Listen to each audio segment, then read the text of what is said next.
여러분 안녕하세요. 기독교와 세계 제4장 참 힐링의 길 여러분과 함께 하려고 합니다. 오늘의 학습 목표는 현대의 힐링 문화 속에서 인간에게 참된 힐링을 제시하는 예수님을 바르게 알고자 하는 것입니다. 오늘 삶의 이야기를 한번 나누어 볼까요? 프랑스의 한 유명한 정신과 진료실에 한 남자가 우울증을 치료하기 위해 찾아왔어요.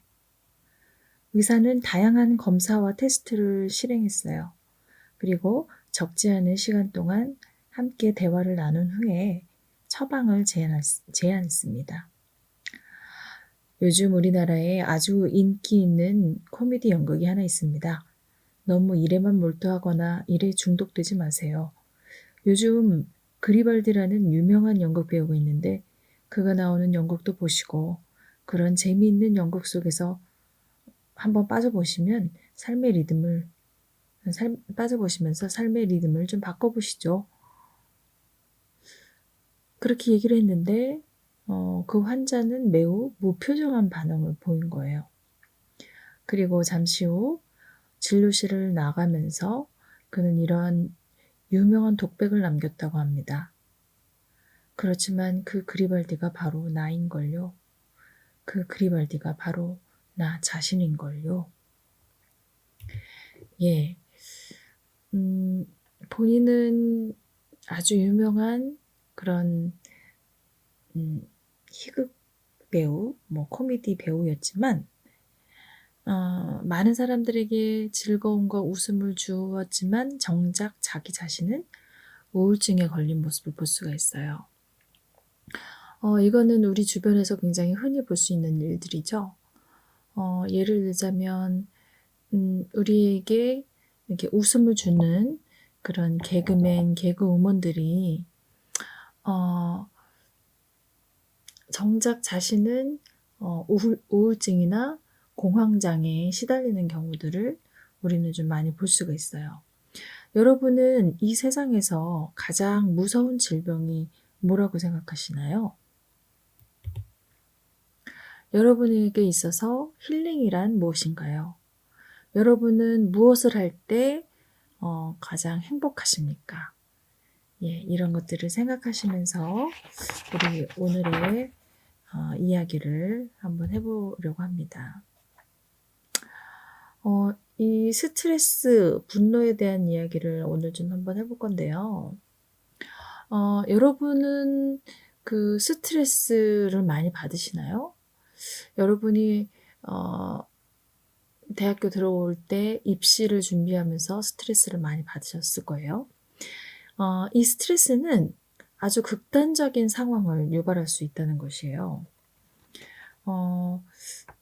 2012년도 8월에 여의도 칼부림 사건이나 2014년도 송파 세모녀 사건 이런 것들을 보면 너무 힘든 상황에서 스트레스를 받은 나머지 살인을 저지른다든지 아니면 집단 자살을 한다든지 하는 등의 이렇게 극단적인 상황으로 이렇게 몰아가게끔 만드는 것이 바로 스트레스라고 볼 수 있습니다.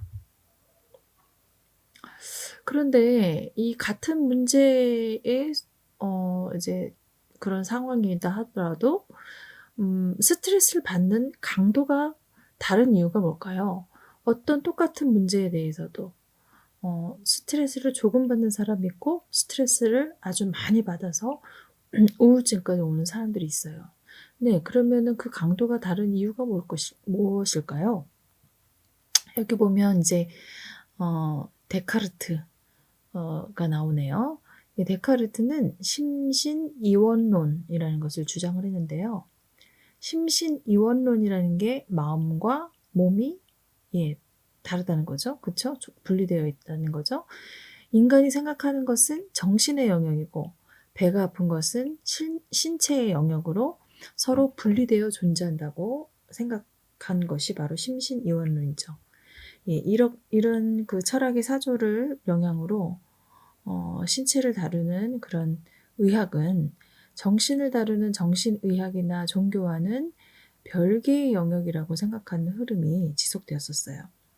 따라서 정신이 신체에 영향을 끼친다거나 신체가 정신에 영향을 끼친다는 생각을 하기가 어려웠었는데 1818년 요한 크리스티안 아우구스트 하일로트는 인간은 정신과 신체라는 두 요소로 구성되는데 신체는 외부에 존재하고 정신은 내부에 존재한다는 이원론적 개념을 바탕으로 둘 사이에 상호작용이 있다고 생각했어요. 이것을 정신-신체, 사이코소매틱이라고 하는 거예요. 그래서 신체의 이상은 스트레스고 스트레스는 개인의 차이가 있는데 이는 정신의학, 종교, 자라온 환경 등 전인적인 측면에 영향을 받는다고 할 수 있습니다. 자, 여러분은 스트레스와 분노에 대한 분노의 감정을 여러분은 그것을 느끼고 있고 그것을 알아차리고 있으신가요? 스트레스와 분노의 감정 상황 베스트 3를 보면은 어떨 때 분노하고 스트레스를 많이 받느냐? 베스트 3가 바로 이거예요. 비교당할 때, 무시당할 때, 실패할 때. 예. 이럴 때 우리는 스트레스를 받고 분노하게 된다는 것이죠. 자, 여러분도 한번 생각해 보실까요? 여러분이 막 화가 많이 났을 때, 정말 스트레스 받아서 너무너무 힘들 때, 이럴 때를 생각해 보시면 그때 상황을 한번 생각해 보세요. 그러면은 내가 뭔가 누군가에게 비교당했거나 무시당했거나 뭐 하는 일이 뭐 실패했다거나 이랬을 때 여러분이 화가 나고 스트레스를 받았을 때가 많이 있었을 거예요. 자, 여러분의 분노 유형은 어떤가요? 내가 화가 났을 때 나는 그 분노를 어떻게 처리하나요? 한번 볼까요? 첫 번째로는 분노 억제형이 있고요. 두 번째로는 분노 표출형이 있고 세 번째로는 분노 조절형이 있어요. 분노 억제형을 보니까 화가 나는데 그거를 가슴에 마음속에 내면 속에 꽁꽁꽁꽁 숨겨두고 있는 거네요. 그래서 표정은 웃고 있지만 내면 속에는 화난 본인의 모습이 있어요. 또 두 번째로는 분노 표출형이 있어요. 예, 한마디로 그 머릿속에 끓어오르는 그 분노를 그냥 다 표현을 하는 거죠. 예, 세 번째로는 분노 조절형이 있어요. 여기 보니까 호흡을 하고 있네요. 그죠? 분노하게 되는 그런 상황이 왔을 때 뭐 호흡을 한다든지 행복한 상상을 한다든지 이러면서 분노를 조절하는 그런 경우가 있다는 거죠. 자, 여러분은 어떤 형이신가요?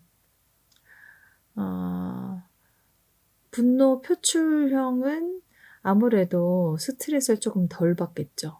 대신에 이 분노를 표출한 그 상대방이 오히려 스트레스를 받을 수 있겠죠. 예, 이 분노 억제형은 우리나라 사람들이 좀 대부분 약간 이 분노 억제형이지 않을까 이런 생각을 해요. 왜냐하면 여러 사회 문화적인 그런 영향도 있는데 저희가 예전에는 어떤 사회였나요? 유교적인 그런 문화를 가지고 있었죠. 예, 유교에서는 어떤가요? 뭐 장유유서, 그리고 예를 갖춰야 된다 이런 것들을 굉장히 중요하게 생각했었잖아요. 그래서 부모님의 그런 말씀 이런 거를 굉장히 잘 들었었는데 우리나라 그리고 이제 또 남존여비 그래서 남자를 굉장히 높게 보고 여자는 무시당하는 이런 그 사회적인 풍토들이 있었죠. 예, 그래서 남자에게는 사회적으로 이렇게 가르쳤어요. 남자는 태어나서 울면 안 된다. 3번만 울어야 된다. 부모님 돌아가셨을 때 이렇게 얘기를 하죠. 예, 그래서 그런 얘기를 들으면서 자라다 보니까 남자분들은 특히 나는 내 슬픈 감정, 내 화나는 감정, 그리고 나의 뭐 힘든 것, 울고 싶은 것 이런 것들을 표현하면 안 되는구나 하는 그런 생각을 가지고 자라게 될 경우가 많아요. 그래서 이것을 계속해서 억제하다 보면은 나중에는 내가 무슨 감정을 느끼고 있는지 자신의 감정조차도 잘 알아차리지 못하는 경우들이 많이 있다는 것이에요. 예, 그래서 우리는 분노를 억제해서도 안 되고 또 분노를 표출만 하기만 해서도 안 되고 예, 적절하게 이것을 표현할 줄 알아야 되는데 이것이 바로 분노 조절형이죠. 분노 조절형은 분노가 자기에게 분노가 나는 그런 상황이 왔을 때 우선 그것에 대해서 한 차례 호흡을 하면서 그것을 고르고 그 다음에 나의 분노의 감정을 상대방이 기분 나쁘지 않게 그것을 잘 표현하는 그런 조절하는 능력을 가진 거죠. 그래서 여러분도 이렇게 분노 조절형의 사람이 되어야 되겠습니다. 예, 스트레스, 분노에 빨간 약 바르기. 여러분이 어딘가 다쳤을 때, 뭐 살이 까지거나 이랬을 때 뭘 바르나요? 예, 약을 바르죠. 예전에는 그 빨간 약, 이거를 주로 많이 발랐는데 요즘엔 좀 마데카솔 이런 것도 많이 바르죠. 자, 마음에 빨간 약을 발라보세요. 스트레스와 분노에 지친 그 마음에 빨간 약을 한번 발라보는 거예요.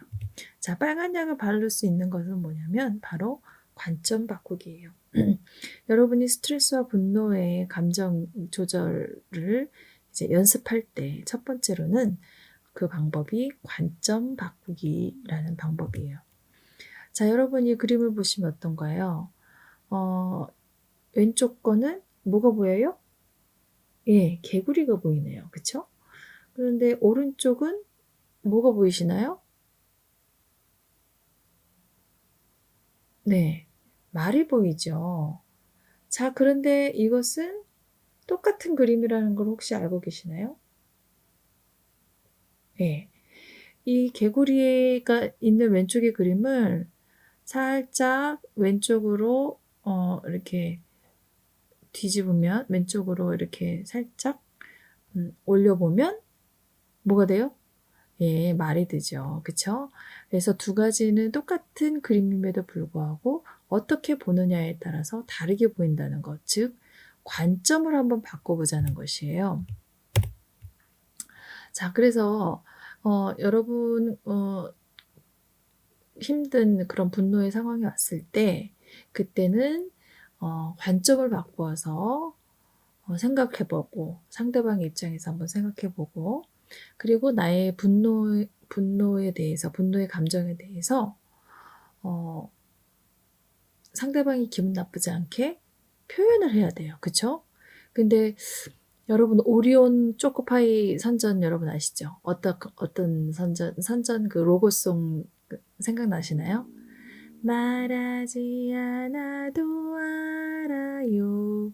이러면서 나오잖아요. 그런데 여러분 말하지 않으면 알까요? 아니에요. 말해야 알아요.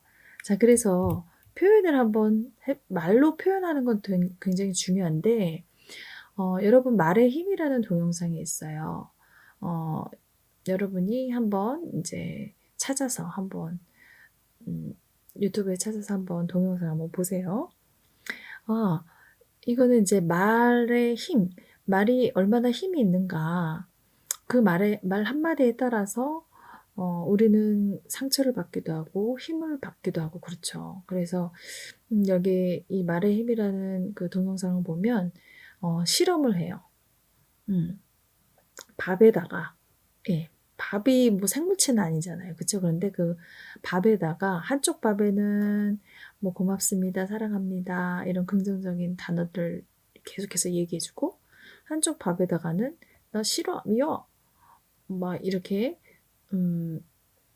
나쁜 부정적인 말을 계속해서 들려줬을 때 똑같이 곰팡이는 피지만 좋은 말을 들은 그 밥에는 구수한 누룽지 냄새가 나면서 곰팡이가 예쁘게 피고 그리고 아주 부정적이고 나쁜 말을 들었던 이 밥에는 어땠나요? 네, 아주 냄새도 역겹고 이상한 정말 보기 싫은 그런 곰팡이들이 피어 있는 것을 실험했어요. 자, 그러면 밥은 생명체가 아님에도 불구하고 그렇게 되었는데 생명이 있는 우리 인간이나 이런 생명들이 그 말을 받았을 때 똑같은 그런 밥에게 했던 것처럼 그런 말을 많이 들었을 때 어떻게 될까요? 부정적인 말만 들은 그런 인간은, 그런 사람은 굉장히 부정적이 될 수밖에 없고 정신적으로 스트레스를 받고 분노하고 그럴 수밖에 없다는 것이에요. 그래서 말은 그만큼 굉장히 힘이 있다는 것을 우리는 알 수 있어요. 자, 그러면 여러분이 화를 비롯한 분노를 비롯한 여러 감정들, 부정적인 감정들이 생겼을 때 어떻게 이 감정들을 조절을 할 수 있을까요? 그 방법을 몇 가지 여러분에게 알려드리고자 합니다. 첫 번째로는 심호흡법이 있어요. 아까 그 분노 조절형 봤을 때 후 하면서 심호흡하는 걸 볼 수 있었죠. 예, 이게 바로 복식호흡이에요. 예, 그래서 배로 들이마시고 한번 뱉어보는 거예요. 여러분 이걸 혹시 한번 해보셨나요? 음악 시간 같을 때 하시는데 아랫배가 빵빵해질 때까지 호흡을 들이마시는 거예요. 끝까지 들이마셨다가 배가 빵빵해진 그때에 예, 그 배가 다 꺼질 때까지 하고 뱉어보는 거예요. 풍선처럼 그렇게 한번 해보시면 좋아요. 그래서 이렇게 하면은 머릿속에 산소도 많이 들어오고요. 예, 그리고 그 안에 있었던 모든 그 나쁜 기운들이 쫙 나가는 그런 기분을 여러분 느끼실 수 있을 겁니다. 예, 그리고 요즘 많이 하고 있는 것이 이제 명상의 방법을 많이 쓰고 있어요. 예, 그리고 이제 근육 이완 훈련은 복식호흡하고도 약간 비슷한 면이 있는데 이 근육을 이제 풀어주는 거죠. 긴장시켰다가 확 풀어주게 되면 굉장히 몸에 힘이 빠지면서 화가 나거나 분노했을 때 이런 근육들이나 이런 것들이 경직이 되는데 이런 것들을 풀어주는 그런 훈련을 하게 되는 거죠. 예, 그리고 이런 부정적인 감정이 생겼을 때 나 자신이 나에게 멈춰!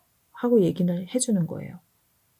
예, 그러면 아까 말에 힘이 있다고 그랬잖아요. 내가 내 자신에게 멈춰!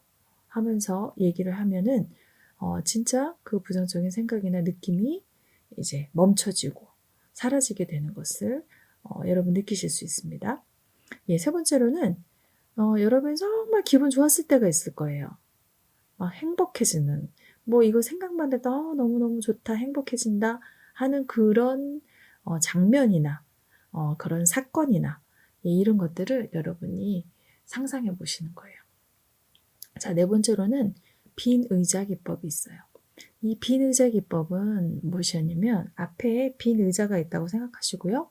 그 빈 의자에 내가 정말 그 사람 때문에 화가 난 그 사람을 그 사람이 거기 빈 의자에 앉아 있다고 생각해 보시는 거예요. 그리고 내가 그 사람에게 하고 싶었던 말을 그 사람에게 하는 거예요. 예, 이렇게라도 표현을 해보면 우선은 마음이 시원하고 표현했기 때문에 그리고 그 말을 했을 때 그 빈 의자지만 그 자리에 있었던 사람이 어땠을까 하는 그 상대방의 기분도 알 수 있고 또한 그 상대방이 나에게 내가 듣고 싶은 그런 말을 해줬을 때 여러분이 또 치유가 되는 그런 느낌을 받으실 수 있어요. 그래서 이것은 우리가 종종 상담의 현장에서 많이 쓰이고 있는 그런 기법입니다. 예, 다섯 번째로는 비폭력 대화예요. 우리가 그러니까 우리 때리는 것만이 폭력이 아니라 말로써 우리가 폭력할 때가 굉장히 많다는 거죠. 그래서 비폭력 대화에 대해서는 여러분이랑 함께 이제 좀 생각을 해보실 건데요. 나중에 이제 한번 제가 또 기회가 되면 비폭력 대화의 방법에 대해서 얘기할 건데요. 여러분 중고등학교를 이렇게 지나면서 나 전달법에 대한 걸 여러분 들어보셨을 거예요. I 메시지라고 하죠. 우리가 보통은 U 메시지에 너무 많이 길들여져 있죠. 너 때문에 이랬어. 뭐 너 때문이야. 하는 그런 너가 주어가 되는 것이 바로 U 메시지인데 이 메시지를 받은 그런 상대방은 굉장히 기분이 나빠요. 뭔가 내가 잘못한 것 같고 내 탓을 하는 것 같고 예, 이렇기 때문에 상대방이 기분이 많이 나쁠 수가 있어요. 그런데 나 전달법, 즉 I 메시지는 내가 주어가 되는 거죠. 그래서 그런 감정을 느꼈을 때 나는 이러이러한 상황에서 네가 이래서 기분이 나빴어. 화가 났었어. 나는 이랬었으면 좋겠다고 생각했었거든. 다음에는 이런 일이 있을 때 이렇게 해줬으면 좋겠어. 하고 얘기하는 게 바로 I 메시지죠. 예, 이렇게 비폭력 대화, 나 전달법을 한 번 해서는 안 돼요. 그래서 계속해서 훈련해 보시면 여러분이 다양한 그런 감정을 조절을 하실 수 있으실 것입니다. 예, 비폭력 대화법이라는 거는 뭐냐면 아까 지금 좀 아까 얘기를 했지만 첫 번째로는 관찰, 두 번째 느낌, 세 번째 욕구, 네 번째 부탁이에요. 관느욕부. 여러분이 한번 이렇게 머릿속에 딱 담아두시고 이런 화가 나는 상황에선 이 비폭력 대화법을 한번 실천해 보세요. 첫 번째 관찰은 뭐냐면요. 그 상황을 내가 화가 났을 때, 내가 부정적인 감정이 들었을 때 그 상황을 카메라로 딱 찍듯이 관찰을 하는 거예요. 자, 관찰을 한다는 것은 거기에 비판이나 비난이나 이런 것들이 없는 거죠. 예. 그 상황 그 자체만을 얘기하는 거예요. 예. 그래서 뭐 네가 어떤 상황이었을 때 그 화났던 그 상황이 있었죠. 그 상황이었을 때 예, 2번 느낌을 얘기해 주는 거예요. 나는 화가 났어. 나는 섭섭했어. 뭐 나는 짜증이 났어. 예, 그러면서 나의 느낌, 부정적인 느낌에 대해서 표현을 해 주는 거예요. 자, 세 번째 욕구.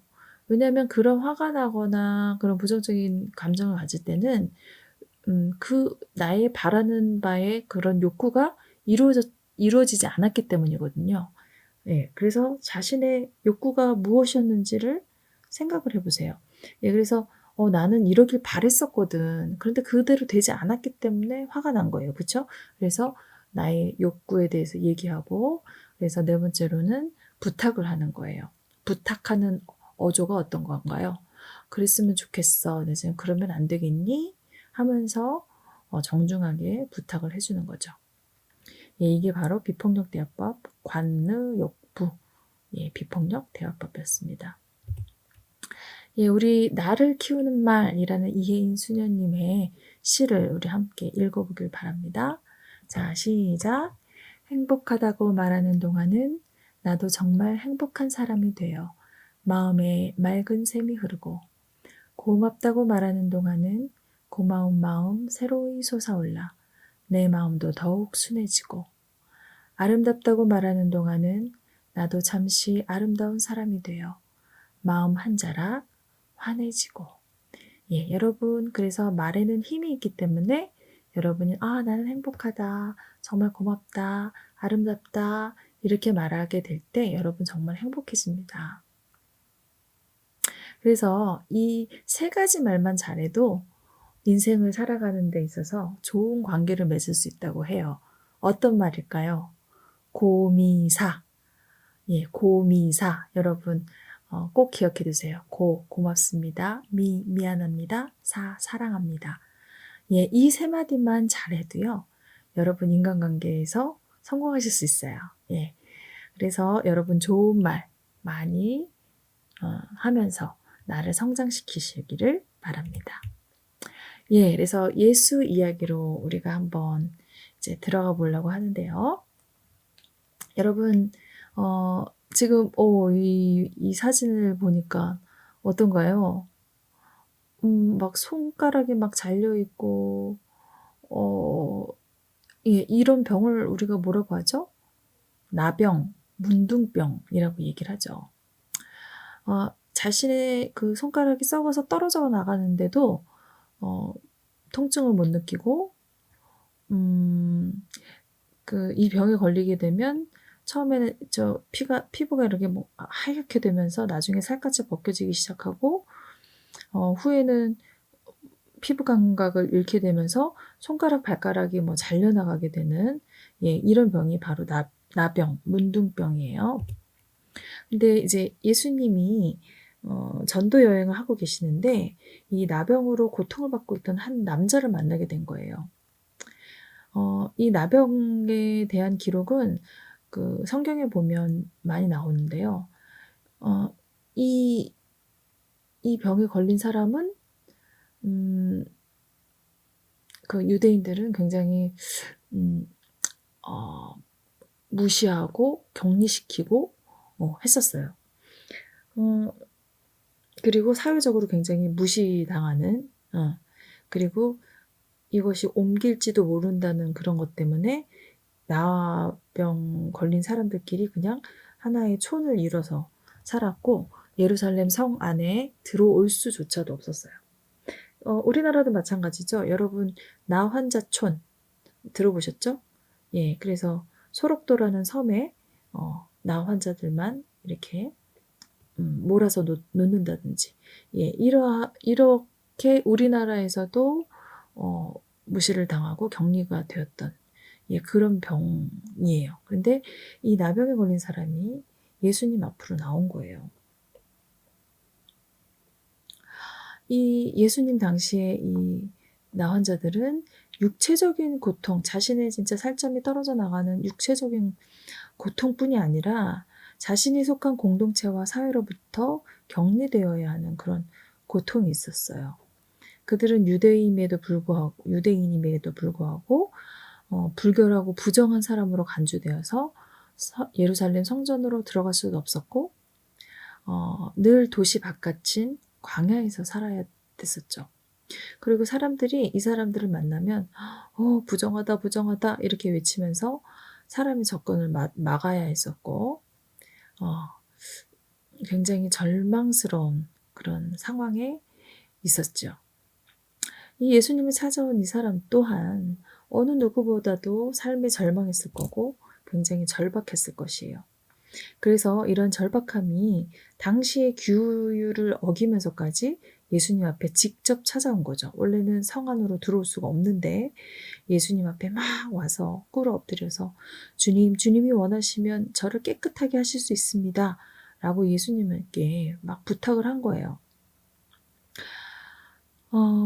예수님 앞에 왜 이 사람이 왔을까요? 그 당시에 예수님은 많은 사람들을 육체적인 그런 질병에서 치유를 해주셨던 그런 기적을 행하셨던 그런 분이셨기 때문에 많은 사람들이 예수님을 따랐었어요. 그 소문을 듣고 예수님 앞으로 와서 자신의 그런 정말 저주받은 질병을 고치고자 했던 거죠. 그런데 그 당시의 사람들이 관행으로 행했던 행동과는 전혀 다른 그런 파격적인 행보를 예수님이 보이신 거예요. 우선 예수님은 이 나환자를 불쌍히 여겼어요. 예수님이 가진 이 불쌍히 여기더라는 그 헬라어 원어는 스플랑크니조마이로서 결코 한국어 영어로 표현될 수 없는 그런 단어예요. 이 말은 본래 사람의 내장을 나타내는 말로 점차 사랑이나 애타는 마음이라는 뜻을 갖게 된 그 스플랑크논에서 유래돼서 찢어질 듯한 그런 마음을 의미하는 것이에요. 그래서 단순히 불쌍하게 생각한다 이런 말과는 차원이 다른 거죠. 왜냐하면 우리가 누군가를 불쌍히 여긴다거나 동정한다는 의미는 주체의 위치가 상대편의 사람보다는 어느 정도 우월한 입장을 내포하기 때문이에요. 그래서 영어 번역이 조금 그래도 나은 것 같아요. 이 영어 단어로 표현을 해보자면 compassion이라는 단어로 번역이 되는데 여러분 패션이 뭔가요? 패션 오브 크라이스트 해가지고 그 십자가 예수님이 나온 그거에 대한 영화를 혹시 보셨나요? 예, 패션은 순한, 고통이라는 말이에요. 그런데 그 앞에 컴이 있어서 컴패션이 되잖아요. 컴이라는 뜻은 함께, 동등한이라는 접두어인데 이 두 가지가 만났죠. 자, 그래서 주체가 고통받고 있는 상대와 같은 위치에서 고통을 느낀다는 그런 의미예요. 즉, 여러분, 공감이라는 말하고 거의 비슷한 것 같아요. 예, 예수님이 이 남자를 보고 스플랑크니즈마이 했다는 말은 예수님이 그 사람이 되어서 그 사람과 동일한 마음, 그 사람이 갖고 있던 숨조차 쉬기 어려운 그 절망스러운 아픔과 하나가 되어서 아파하고 있었다는 그런 의미예요. 그리고 예수님은 이 나 환자에게 자신의 손을 내밀어서 그를 만져요. 여러분 같으면 그렇게 하실 수 있을까요? 눈썹이 다 빠지고 지저분하게 엉켜있는 머리카락을 젖히고 눈처럼 하얗게 된 그의 얼굴을 어루만지면서 손가락이 잘려나가고 마디가 터진 그의 손을 만지면서 앙상하게 뼈만 남아있는 그의 가녀린 어깨를 감싸 안았어요. 모든 사람이 이 부정하고 불결한 사람이다 이렇게 해서 어느 누구도 바라보기도 싫어했던 이 사람, 그리고 어느 누구의 눈길 한번 받아보지 못했던 이 사람. 그래서 사람이 그립고 사람의 옷깃 한번 스치는 것이 병에서 낫는 것보다도 더 갈급했던 그의 마음을 예수님은 아시고 그를 만지지 않아도 그를 고칠 수 있는데도 불구하고 그를 만져준 거예요. 그런 후에 예수님은 진심을 다해서 내가 원하노니 깨끗함을 받으라 이렇게 말했어요. 예수님은 육체적인 질병뿐만 아니라 그 나 환자의 내적이며 사회적인 질병까지도 치료했다고 볼 수 있습니다. 예, 지금 한 얘기들이죠. 지금 우리의 시대는 진정한 힐링이 요구되는 그런 시대에 우리가 살고 있어요. 우리는 현재 스트레스성 질병을 앓고 있죠. 여러분도 입시 지옥에서 수능을 본 세대들이세요. 입시 지옥에서 허덕이는 한국의 중고생들의 그 스트레스가 일반 성인보다 높다는 국민건강보험공단의 통계가 나와서 한때 굉장한 충격을 준 바가 있어요. 미래에 대한 꿈을 꾸고 희망으로 가득 차야 되는 그 시기에 온갖 질병의 원인인 스트레스에 짓눌려서 생활한다는 것이 얼마나 위험한 일인가를 새삼 일깨워준 그런 일이었어요. 이 자료에 따르면 심한 스트레스 반응 및 적응 장애로 의료기관을 찾은 진료 환자가 2007년도에 98,083명에서 2011년도에는 11만 5,942명으로 증가했어요. 그래서 주목을 끄는 부분은 5년간 인구 10만 명당 진료 환자 수가 가장 큰 폭으로 증가한 연령대가 20대 남성이었다는 것이요. 자, 이것에서 볼 수 있는 건 뭐냐면 청년 실업에서 오는 그 개인적인 좌절과 사회적 압박 등으로 인해서 스트레스 지수가 급격히 증가하면서 정신건강 질병이 크게 늘어나고 있음을 보여주고 있는 것이죠. 또 이렇게 비슷한 현상이 직장인과 비직장인의 구분으로도 나타나는데 인구 10만 명당 진료 환자의 수는 여성 비직장인, 여성 직장인, 남성 비직장인, 남성 직장인의 순이었어요. 즉 여기서 보면 직장인들이 직장인들보다 스트레스를 더 많이 받고 있음을 보여주는 거죠. 문제는 사람들의 스트레스가 더 확산될 경우에 극단적인 행동이나 공동체를 향한 분노로 표출될 가능성이 있다는 그 사회적인 그런 심각성을 나타낸다고 볼 수 있어요.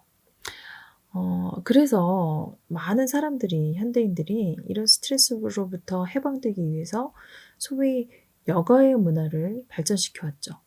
여러 가지 취미 활동, 마인드 컨트롤, 레크레이션, 사교, 여행, 등산, 동호회, 그리고 각종 힐링 프로그램들이 등장하고 있어요.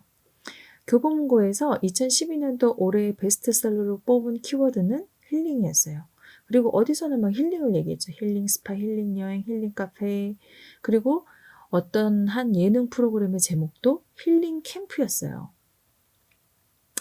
의사들에게는 익숙했던 힐링이라는 단어가 스트레스만큼 우리에게 친숙한 단어가 된 거죠.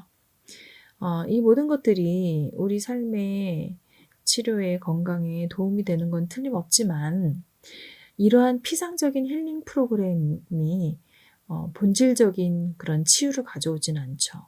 왜냐하면 이러한 프로그램의 증가에도 불구하고 병원을 찾는 이들은 갈수록 늘어가기 때문이죠. 예수님 당시에는요, 예수님이 그 당시 사람들을 뭐라고 표현했냐면 수고하고 무거운 짐진 자들이라는 표현을 했어요.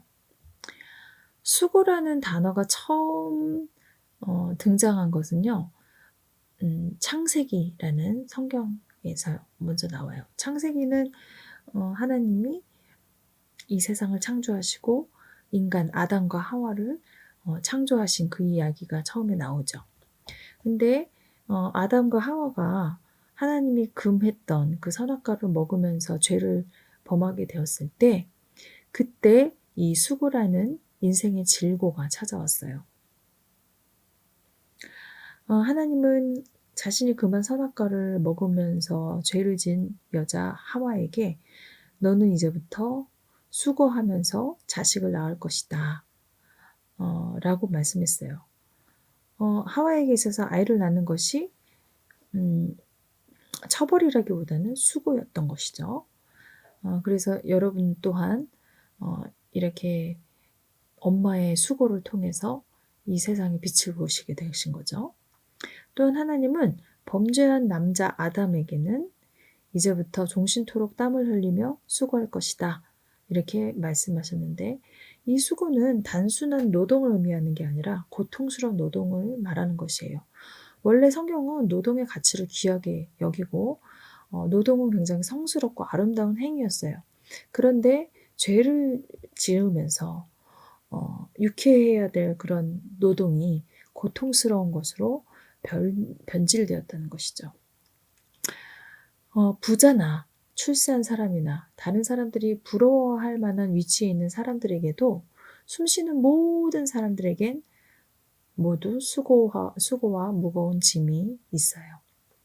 어느 누구도 이 수고와 무거운 짐에서 예외일 수는 없어요. 왜냐하면 모든 사람은 자신의 죄로부터 스스로 벗어날 수 없기 때문이에요. 그래서 어떤 사람이 인생의 죄 문제를 해결하려고 공자를 찾아갔어요. 그랬더니 공자가 말하길 하늘의 죄를 범하면 사함을 받을 길이 없다 이렇게 말했어요. 그래서 석가모니에게 갔더니 전생에 죄를 지었으면 이생에서 그 죄의 업보를 받을 것이고 이생에서 죄를 지었으면 내생에 그 업보를 받아야 한다 이렇게 말하였다는 것이죠. 즉 잘못했으면 그 죄값을 치러야 한다는 것이에요. 도스토옙스키라는 작가가 죄와 벌이라는 그 책에서도 죄인에게는 산다는 그 자체가 힘들고 버거운 일이다 라는 그런 고백을 그 책의 주인공이 하게 되죠. 죄인에게는 살아간다는 것 자체가 짐이라는 것이에요. 자, 그렇다면 우리는 근원적인 힐링으로 초대를 받아야 되는데요. 자, 힐링의 헬라어 원어인 세라피오의 표면적인 뜻은 치유하다, 고치다, 회복하다 라는 뜻이 있어요.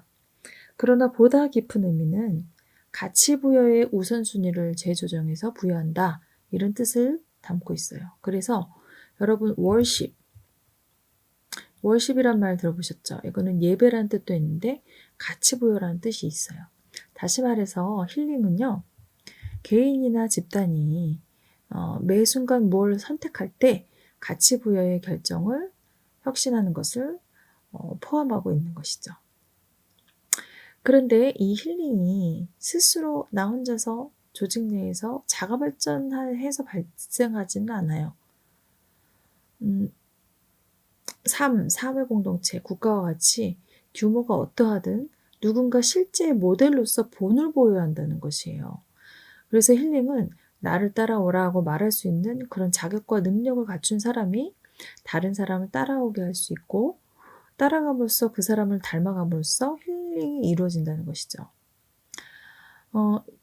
그러면 이 힐링을 말할 수 있는, 나를 따르라 말할 수 있는 진정한 치유자가 이 세상에 있을까요?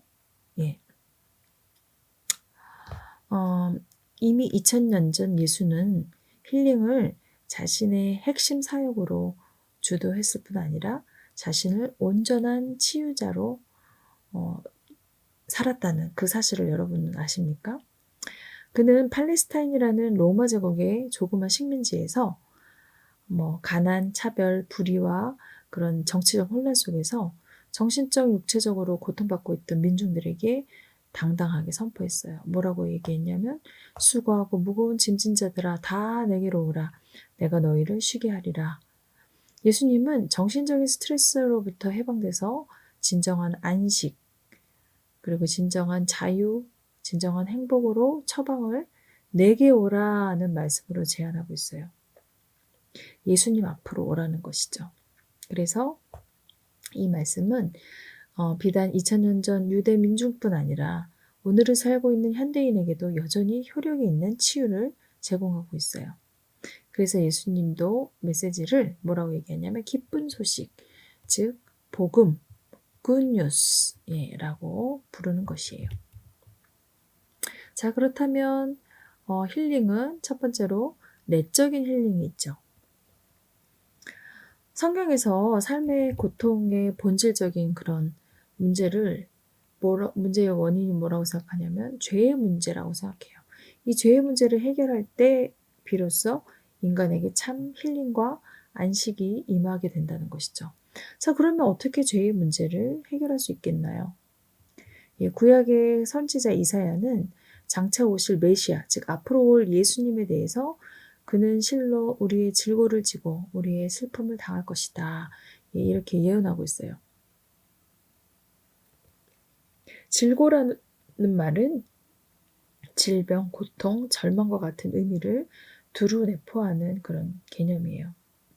메시아 되신 예수님은 죄로 인한 우리의 질고, 질병, 고통을 짊어지고 우리의 슬픔을 대신 짊어지고 우리에게 치유와 안식을 주실 것을 약속했어요. 그래서 우리 내면 깊숙이 숨겨놓은 죄의 짐을 고백할 때 우리는 내적인 힐링을 경험할 수 있어요. 두 번째로는 사회적인 힐링입니다. 예수님의 그 사역은 첫 번째로는 치유, 그리고 기적이라고 할 수 있어요. 그런데 이 두 가지는 예수님의 이 치유와 기적이라는 사역은 모두 하나님 나라의 그러니까 도래, 하나님 나라의 도래와 깊은 관련이 있었어요.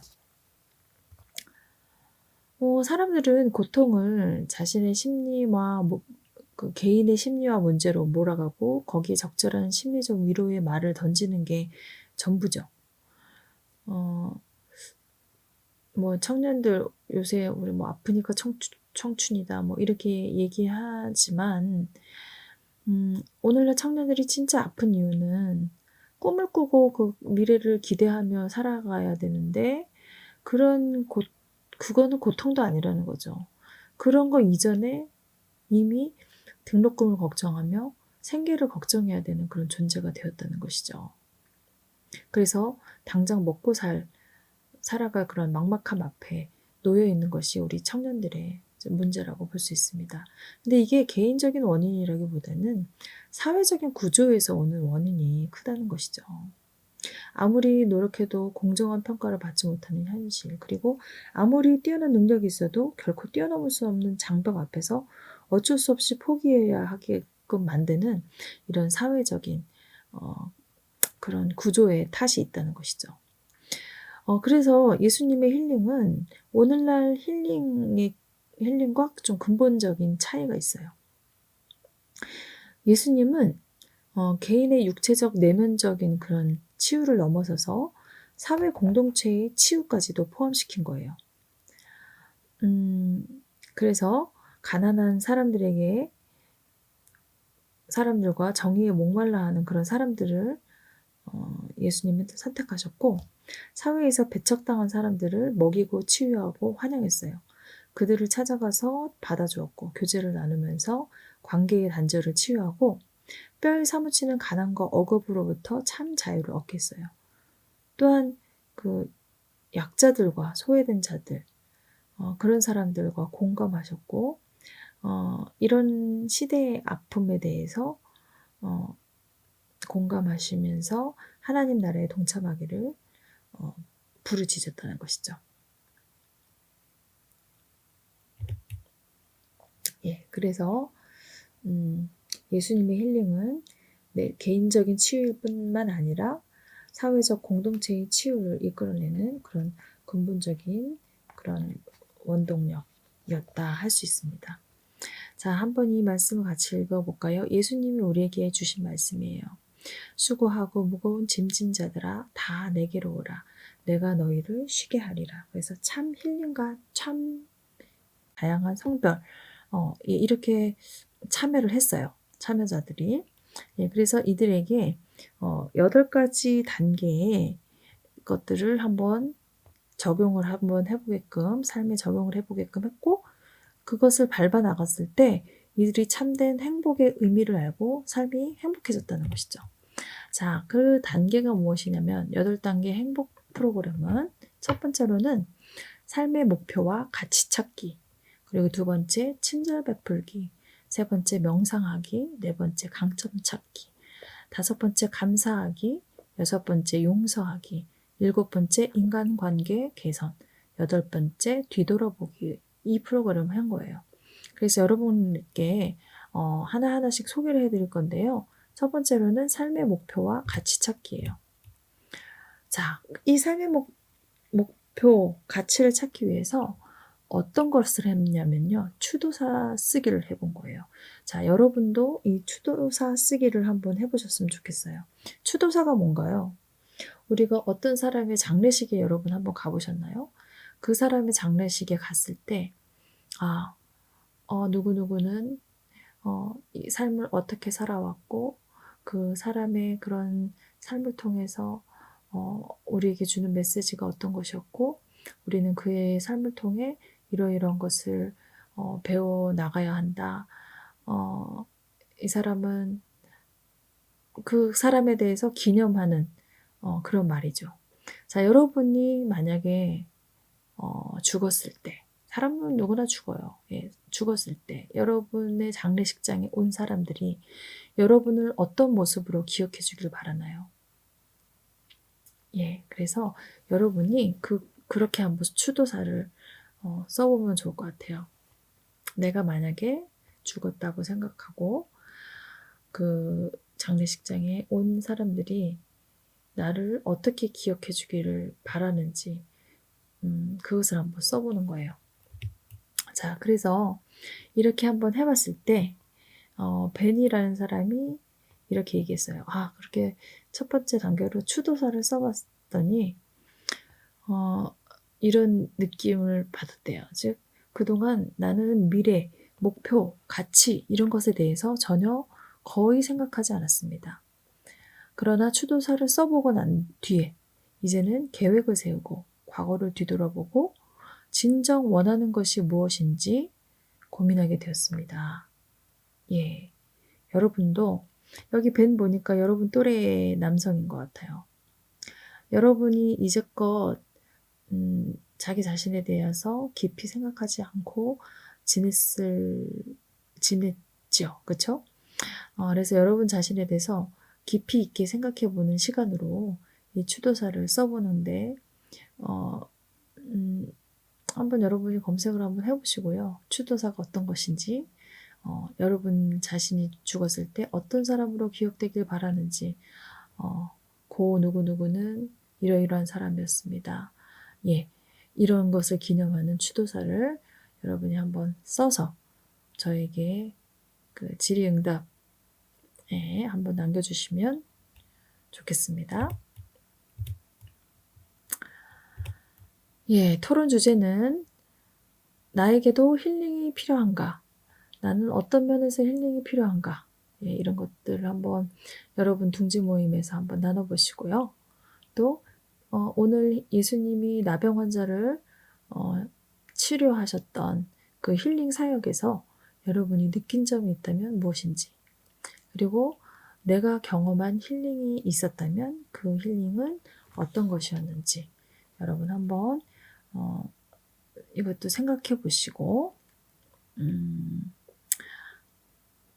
질의응답란에 여러분이 간단하게 써주시면 좋겠습니다. 여러분 오늘도 수고 많으셨습니다.